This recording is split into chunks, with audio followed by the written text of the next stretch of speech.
জান্নাতীরা জান্নাতে ঘুমাবে, এই ধরনের প্রশ্ন। মাশাআল্লাহ, চমৎকার প্রশ্ন, সকলেরই জানা দরকার। জান্নাতীরা জান্নাতে ঘুমাবে না, তাদের কোনো দুঃখ নেই, কষ্ট নেই, ক্লান্ত নেই। তাদের দুঃখ কষ্ট নেই মানে ক্লান্ত নেই। তাদের যদি ক্লান্ত থাকে তো দুনিয়ার জমিনে তো এইরকম ক্লান্তি।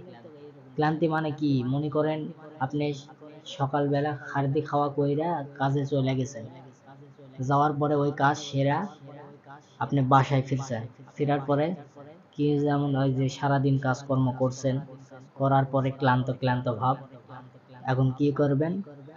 ঘুমাইবেন। ঘুমাইলে কিন্তু ক্লান্ত দূর হয়ে যায়, ঠিক কিনা?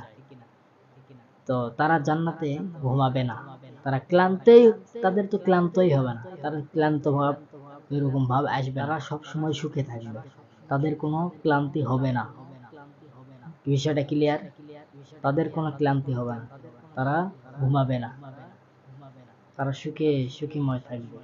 হ্যাঁ, আল্লাহর কাছে যেটা চাইবে সেটাই পাবে।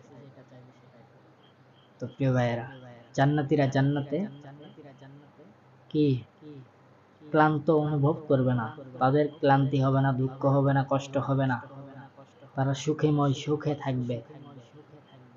দুনিয়ার জমিনে কত ক্লান্তি, শরীর চলে না, সেরকম কি জান্নাতে হবে? হবে না। জান্নাতীরা অনেক সুখে থাকবে। বিষয়টা ক্লিয়ার?